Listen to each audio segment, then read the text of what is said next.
चलो, तो पहला क्वेश्चन देखो यहाँ पे क्या है, the process of production of a customer list alphabetical order, यानी कस्टमर्स का लिस्ट आपको अल्फाबेटिकल ऑर्डर में करना है। कैसे करेंगे? तो सिंपल सा तरीका, आप शॉर्टिंग लगाएंगे और आपका काम हो जाएगा, वहीं पे सब खत्म। ठीक है, बस शॉर्टिंग पे क्लिक करना है और A to Z लेके अप्लाई कर देना है, आपका काम हो जाएगा। एडिटिंग कब ऑप्शन सही होगा? एडिटिंग यानी डाटा में अगर कुछ चेंजेस करना है, कुछ बदलाव लाना है तो क्या करेंगे? एडिटिंग। और अपडेट का भी कुछ वैसे ही इस्तेमाल होता है। और कैलकुलेटिंग मतलब जो आप लोग फंक्शंस या फॉर्मूला लगा के जो करते हैं, वैल्यू निकालते हैं, उसको क्या बोलते हैं? कैलकुलेटिंग। अब देखिए क्वेश्चन नंबर टू में क्या पूछ रहा है? स्प्रेडशीट कौन सा है? तो स्प्रेडशीट एक्सेल है। कौन सा है? एक्सेल है। ठीक है। और कोरल ड्रॉ क्या है? तो डिजाइनिंग सॉफ्टवेयर है। अब देखिए वेक्टर ग्राफिक्स बनता है इसके ऊपर। देखिए question number three, how do you change column width to fit the contents? ठीक है, how do you change column width to fit the contents, यानी कि कॉलम की विड्थ को आप कैसे एडजस्ट करें जिससे कि वो क्या हो जाए? ऑटोमेटिकली फिट हो जाए। तो क्या करते हैं? Double click on the boundary of the right side of the column heading. अब देखिए question number four, what does the electronic spreadsheet consist of, यानी इलेक्ट्रॉनिक स्प्रेडशीट में क्या क्या होता है? तो देखिए कॉलम भी होता है, सेल भी होता है, रो भी होता है। तो असल में सही आंसर क्या है? All of the above. बिल्कुल। क्वेश्चन नंबर फाइव देखिए, what is the spreadsheet in Libre office? जाहिर सी बात है कैल्क, है ना। Question number six, question number six क्या है? अरे स्प्रेडशीट का एक्सटेंशन पूछ रहा है और वो भी लिब्रे ऑफिस कैल्क का, तो ODS। ठीक है, ये तो सबसे आसान क्वेश्चन है लग रहा है। इन लिब्रे ऑफिस कैल्क का फॉर्मूला ऑलवेज स्टार्ट विद, उससे भी इजी क्वेश्चन, इक्वल टू। किससे होता है स्टार्ट? इज इक्वल टू से। क्वेश्चन नंबर एट, काउंट करने के लिए देखिए जो फंक्शन लगा हुआ है यहाँ पे B1:B3, इसमें देखिए यहाँ बोला है B1 B2 B3। अच्छा, 3 सेल बोल दिया और काउंट क्या करता है? तो नंबर्स को काउंट करता है। तो नंबर्स को काउंट करने के देखिए इसमें सब में नंबर लिखा है ना। अगर किसी में टेक्स्ट लिखा होता तो आप उसको छोड़ दिए होते।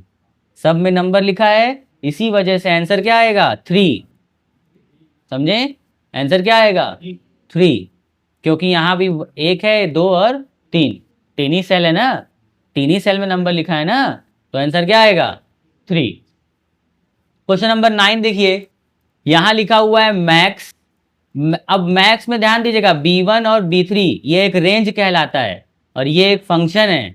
तो इस रेंज में यानी B1 B2 और B3 में सबसे बड़ा कौन है? 7, यानी कि B3। तो असल में B1 से B3 में आंसर इसने पूरे का क्या आएगा? 7। आंसर क्या आएगा? 7। और सबसे छोटा कौन है इन तीनों में? तो 2। तो मिन का आंसर कितना आएगा? 2। और 7 + 2 कितना होगा? 9। तो ऑप्शन कौन सा सही होगा? 9। अगर आपको नहीं आया तो दोबारा इसको क्लियर करिए, खुद से करिएगा एक बार स्प्रेडशीट पे जाके, यानी एक्सेल या कैल्क पे जाके इसको खुद से अप्लाई करिए, ट्राई करिए, तब आपको ज़्यादा समझ में आएगा। ठीक है। क्वेश्चन नंबर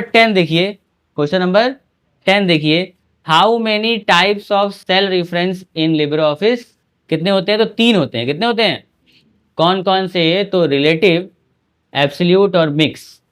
ठीक है। अब देखिए 11वें क्वेश्चन में वही रिलेटिव पूछ दिया है ना, तो इसका आंसर क्या होगा? Relative address. क्यों होगा? क्योंकि रिलेटिव एड्रेस ऐसा एड्रेस होता है जो कि ड्रैग कराने पे या फिर कॉपी पेस्ट कराने पे अपने आप को चेंज कर ले, अपने एड्रेस को क्या कर ले?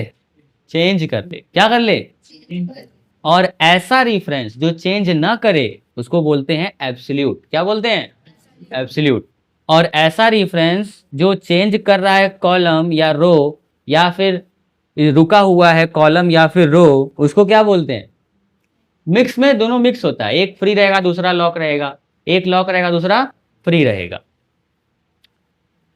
क्वेश्चन नंबर 12 ध्यान से देखिएगा, how many rows and columns in LibreOffice Calc? LibreOffice Calc में कितने रो और कितने कॉलम होते हैं? तो जाहिर सी बात है क्वेश्चन तो काफी इजी है। रो देखिए इतने होते हैं और अपडेट वाले में कॉलम इतने होते हैं। अब ध्यान दीजिए, पहले 124 ही था, 1024, सॉरी कितना था, 1024। अब 256 कितने वर्कशीट हो सकते हैं? अब ध्यान दीजिए question number 14, format cell dialog box खोलने का शॉर्टकट कंट्रोल के साथ 1 होता है, बिल्कुल याद रखिएगा। Question number 15, cos even fact expression, ये देखिए तीनों मैथमेटिकल फंक्शन है। कौन से फंक्शन है? क्योंकि देखो कॉस एंगल निकालने के लिए, इवन इवन नंबर फाइंड करने के लिए इवन है कि नहीं, फैक्टोरियल निकालने के लिए, और ये एक्सप्रेशन निकालने के लिए मैथमेटिकल। इनको ट्राई भी कर लीजिएगा, हो सकता है अगली बार इनसे क्वेश्चन पूछा जाए।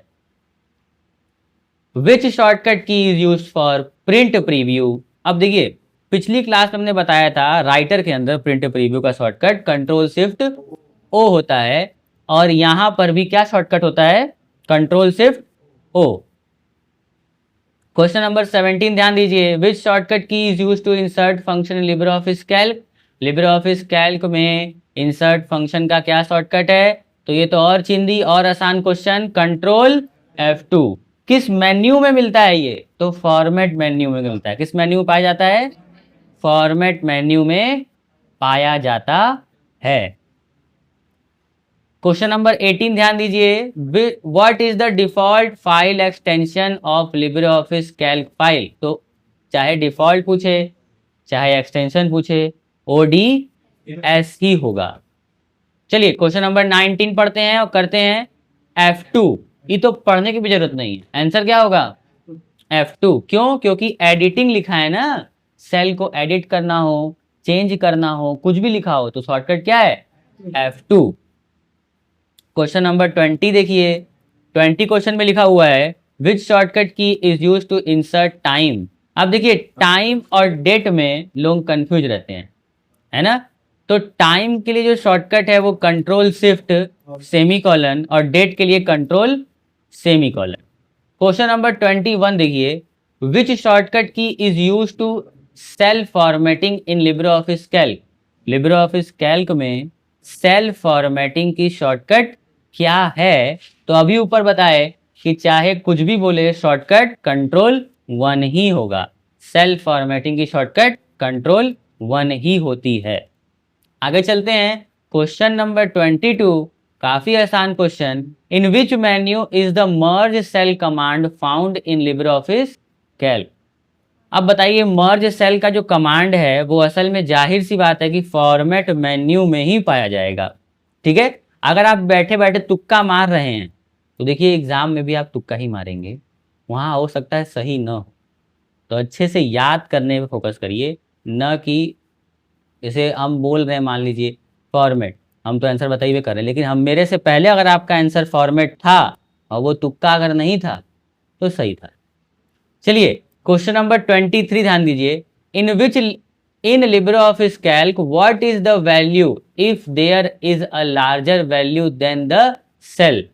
यानी कि लार्जर वैल्यू जब आती है जब सेल में जगह ना बचे, यानी कि विड्थ कम पड़ जाए, तब जब विड्थ कम पड़ता है तो वहां 3 हैशटैग आता है। कितने हैशटैग आते हैं? 3 हैशटैग आते हैं। क्वेश्चन नंबर 24 ध्यान दीजिए, डिलीट करने के लिए which shortcut key is use to delete a cell in LibreOffice Calc? Control minus. ठीक है, याद रखिएगा, जिसको नहीं याद है बार बार पढ़ेगा क्वेश्चन और दोबारा तिबारा रिवाइज कर लेगा, देखिए और इस्तेमाल कंप्यूटर पर कर लेंगे तो एकदम याद हो जाएगा। Question number 25, zoom, maximum zoom जो होता है लिब्रे ऑफिस कैल्क में वो 400 कर सकते हैं आप, ठीक है? मिनिमम तो 20 आपको पता ही है। How many number of columns in LibreOffice Calc? LibreOffice Calc के अंदर मैक्सिमम नंबर ऑफ कॉलम कितने होते हैं? तो जाहिर सी बात है लिब्रे ऑफिस कैल्क के अंदर जो मैक्सिमम नंबर ऑफ कॉलम्स जो होते हैं वो होते हैं आपके 16,384 अपडेट में, और पुराने वाले में 1024 होते हैं। कितने होते हैं? 1024। अब question number 27, default file name क्या होता है? अब देखो डिफॉल्ट फाइल नेम किसने पूछा है? कैल्क में पूछा है। किसने पूछा है? कैल्क में। तो कैल्क में डिफॉल्ट फाइल नेम अनटाइटल्ड 1 होता है, ठीक है? अब देखो question number 28, which shortcut key is use to insert comments? Comment जैसे ही लिखा, ये तो यूनिवर्सल शॉर्टकट है, control alt C. Which shortcut key is use to exit from worksheet in LibreOffice Calc. LibreOffice Calc के अंदर exit करने का, ध्यान देना वर्कशीट को एग्जिट करना है, न कि लिबर ऑफिस को ही बंद कर देना है। तो control W, control Q exit Libre office का होता है। चलो आगे देखते हैं। अब देखो इसमें आपको हम सारा बता देते हैं। कंट्रोल 1 से जो होता है, कंट्रोल 1 से नॉर्मल आपका नंबर फॉर्मेटिंग, और कंट्रोल शिफ्ट 5 से जो होता है वो परसेंटेज आपका लगाने के लिए, और ये आपका कंट्रोल शिफ्ट 4 ये करेंसी अप्लाई करने के लिए, और कंट्रोल शिफ्ट 3 आपका डेट फॉर्मेट लगाने के लिए, ठीक है। और एक और कंट्रोल शिफ्ट 2 होता है, कंट्रोल शिफ्ट 2 साइंटिफिक के लिए, साइंटिफिक नंबर्स के लिए अगर कन्वर्ट करना है तो। 31 cell formatting, which shortcut key is use to clear the formatting of a cell in LibreOffice Calc. LibreOffice Calc के अंदर फॉर्मेटिंग को क्लियर करने के शॉर्टकट कंट्रोल M है। क्या है? Control M। Where is the name box located in LibreOffice Calc. LibreOffice Calc के अंदर नेम बॉक्स कहाँ है? तो जाहिर सी बात है top left of the menu bar, bottom left of the menu bar, menu bar के नीचे ठीक, और लेफ्ट साइड में। Which shortcut key is used to move from one sheet to the next sheet in LibreOffice Calc? LibreOffice Calc में एक seat से दूसरे seat में जाने के लिए, ध्यान दीजिएगा सीट में बोल रहा है ना कि सेल में। अगर सेल में आगे जाना है तो टैब सही आंसर था, और सेल में पीछे आना है तो शिफ्ट के साथ टैब सही आंसर था। लेकिन यहाँ बोला है सीट में आगे जाना है तो सही आंसर होगा कंट्रोल के साथ टैब, और अगर सीट में पीछे आना है तो सही होगा control shift tab. Which shortcut key is use to highlight cells that contains value in LibreOffice Calc. Highlight करने के लिए कंट्रोल के साथ F8 का यूज करते हैं, याद रखिएगा। Where the address of active cell appear, name box कहाँ अपीयर होता है? नेम बॉक्स में। What is the last cell address? Last cell address XFD होता है, ठीक है, याद रखिएगा XFD। 37 क्या लिखा है? इंटायर, तो कंट्रोल A, सब कुछ सेलेक्ट करना है तो कंट्रोल A दबाते हैं। What you use to break, split करने के लिए स्प्लिट सेल्स, स्प्लिट करने के लिए split cells. What you do to generate a list, Monday से संडे तक लिस्ट बनाना है तो शॉर्टकट सिंपल है, type Monday and hold down right corner and pull down, मतलब पकड़ के नीचे खींचो, बस मंडे लिख दो और मंडे को कॉर्नर में बनेगा फिल हैंडलर, उस पर क्लिक करो, पॉइंट पे क्लिक करके नीचे की तरफ खींचो, अपने आप आ जाएगा। Which key do you do LibreOffice Calc use to move. अब बताओ, अभी ऊपर बताए थे 1 स्टेप बैक जाने के लिए क्या करते हैं? शिफ्ट के साथ टैब, तो आसान था, है ना। चलो last column XFD। What is the intersection of row and column? Cell, है ना। चलो 43 क्या होगा? हैशटैग, है ना, एरर पूछा है। अब यहां देखो, यहां राउंड है, देखो राउंड में क्या होता है, ये -2 लिखा है तो ये क्या करेगा? इसके 100 प्लेस पे लेके जाएगा, -2, तो 247 लिखा है तो होगा क्या? यहां पे हो जाएगा 200, क्या हो जाएगा? 200, इसलिए क्योंकि यहां अगर 1 लिखा होता ना तो 200 कितना होता? 50 हो जाता, क्योंकि वो 10th प्लेस पे जाएगा फिर, ठीक है, ऐसे होता है इसका काम। इसमें बॉर्ड मास लगा लेना, बॉर्ड मास लगाओगे तो इसको डिवाइड करोगे तो कितना आएगा? 5, और इंटू करोगे 50, और इंटू करोगे तो 400, कितना आंसर आएगा? 400। इसमें बता दिए ना 200 आएगा। अब देखो आगे चलो, इसको मल्टीप्लाई करो कितना आएगा? -35, और देन प्रोडक्ट करो कितना आएगा? 56, ठीक है। यहां देखो 300, वही सेम लॉजिक, लेकिन अब की बार पास में कौन है? 300, इसलिए क्या आएगा? 300 आएगा। What is the matching point of row and column? Matching point of row and column cell. अच्छा, सीलिंग देखो एक फंक्शन होता है जो कि मल्टीपल, जो बिगेस्ट मल्टीपल होता है नंबर का वो लाता है। तो 7 का बिगेस्ट मल्टीपल 98, तो आंसर क्या होगा 98।